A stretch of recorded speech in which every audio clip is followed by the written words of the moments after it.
Patrick at Pals. Okay, we're getting ready to set the floats. You need a 5/8 inch wrench, which we've got. That goes on this nut. The nut, when you loosen or tighten, raises or lowers the floats. How do you release the floats? With the screwdriver here. So you release this screw with the engine running, and then you move the wrench one way or the other to make the floats. And where the floats need to be? Well, you've got sight bowls on this carburetor right here, and you want it to be right in the center of the float bowl. So that's right here, right where these notches are.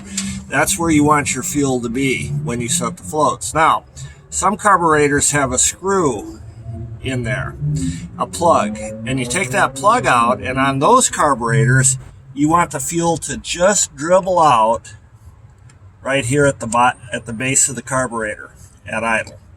Okay, on this one it's very easy to set because you can see inside with the sight bowl. So if you've got a carburetor and you need the float set, bring it to Pals. See you soon.